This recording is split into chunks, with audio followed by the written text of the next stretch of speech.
There's one famous wicked person by the name of ABULAFIA. Years ago was a famous mumar. He used to be a religious Jew. Then he went off to there in the highest capacity, became a missionary against Jewish people, but not to Christianity.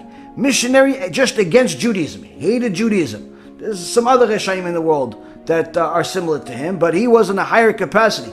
He would literally go to the government of the Goyim and go against these Jewish people to make sure that they arrest people and kill Jews. Literally led to the murder of countless Jews. And he did it for years. After doing it for 10, 20 years, long time, killed a lot of Jews. He was already around 50 years old at this time. And Chachamim say that suddenly one day he got some spark of Kedusha that entered him and wouldn't leave. All of a sudden he had this unbelievable, uncontrollable desire just to do good. And he wanted to do tshuva. He came to the rabbis and he said, listen, I'm really sorry, I want to do tshuva. The rabbis knew his history, knew this guy led to not just violating Shabbat and doing all types of immoral things, led to the murder of countless Jews. They said, go fly kite, get out of here. Tameh, you're impure. Impure, we can't trust such a person. And they're right, that's what halakha is. The guy's a missionary, guy causing such damage, can't help such a person. Kicked him out. He knew that there's nothing he could do in this place. He left the city, went to a different country. Went over there and went to the rabbi over there. He says, listen, I want to do tshuva, I want to do this, I want to be part of the community. So the rabbi starts asking about him. He says, sure, I'll help you. Oh yeah, of course. Baruch haba, this. Tell me a little bit about yourself. And the guy was honest. He says, listen, I made this crime and that crime and this crime and that crime. And this was a big Talmid Chacham. All of a sudden he becomes weak. He says, I can't help such a person. Get out of here. Out, I can't help you. And he kicked him out also. So this Abulafia went home and started crying hysterical to HaKadosh Baruch Hu. He really wanted to do tshuva, which was unreal. So some type of schut avot, merit of his forefathers, or something happened here, obviously. It was a very unusual story. It's written in the Sefer. I learned from Rabbi Ephraim. And he wants to do serious tshuva, and he starts crying to HaKadosh Baruch Hu.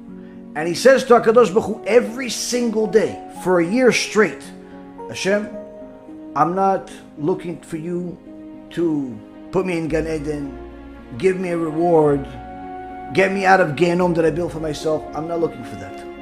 All I want is just for you to accept my apology, to accept my tshuva. That's it.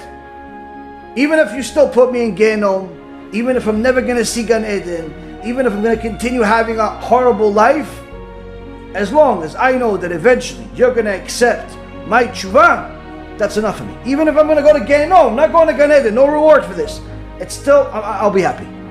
Mamash got to a very high level, very unusual. And he did this every day with tears, Mamash tears of blood, every single day. After a year passed of doing this, Chacham that rejected him in the city that he was in, he had a Brit Milah for his grandson. Him and his son both had a dream that night before the Brit Milah, where someone told them, one of the sages came to them and said to them, listen, tomorrow neither you or anyone else that you know are going to be the sandak holding the baby for the Brit Milah. So who is it going to be? The only person you're allowed to put as a sandak for the Brit Milah is a person that as soon as you see that person, you'll see a fire, a holy fire coming out of their forehead. And that's how they both the father and the son, both with tzaddikim, had this dream. Next day, there's a Brit Milah, and they tell each other, oh yeah, I had this dream. Oh yeah, I had the same dream. Oh, okay, so who's the guy? So I don't know, I thought it was you. No, they don't know. They start looking in the room, nothing. Now, as it would happen, invited the entire community to come to the Brit Milah. So this Abulafia got an invitation, because they didn't know who he was. They didn't know his name or anything like that. He got an invitation to, that there was an event there. Like, not a personal invitation to come to Brit Milah, but there is a Brit Milah. The community should come. Okay, so he said, okay, so I'll go. He prayed to HaShem and said, okay, maybe I'll go. Maybe there's something for me to see, at least something holy. As soon as he walks into the synagogue, the Rav and his son both see him with fire, spiritual fire, that they're the only ones that could see coming out of his forehead. He said, you, come, quickly, gotta do Brit Milah. ABULAFIA says, what, Brit Milah? Me? What do you want me? Come, you're the Sandak, come sit down. They put him down, he holds the baby, Brit Milah, Chazak u'Baruch. He has no idea what just happened. And he said, Chazak u'Baruch, thank you for coming, Chazak u'Baruch. He says to them, why did you pick me? And they tell him, we both had a dream that we have to pick a person that has such a light. He says, I don't know about any light of what you're talking about, but you guys know who I am? He says, no, we don't know who you are. He says, I came to you a year ago. I moved here from that other city because they rejected me over there after I killed so many people. And I came to a year ago telling you I want to do tshuva. And you told me, no, I can't help you. You're a lost case. So I tell him, so what have you been doing over this last year? And he tells him, every single day I do whatever mitzvot I can. And I cry to HaKadosh Baruch Hu non-stop, telling him, just please accept my tshuva, even if you put me in Gehenom and I never go to heaven. And then the two Rabbanim said to him, wow, Ashrecha, that you've reached such a level that the Gemara in Masechet Brachot says, in a place that Baalei Tshuva stand, even tzaddikim do not get to. You have reached such a level.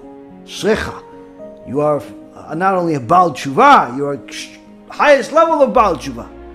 Obviously accepting to the Kila, showing how Kadosh Baruch Hu accepts the Tshuva, even though someone could be literally the worst person on planet Earth, to the point where Hashem says, I don't want your Tshuva. This, the Gemara in Masechet Pesachim says, this is the only thing you are not allowed to listen to Hashem on.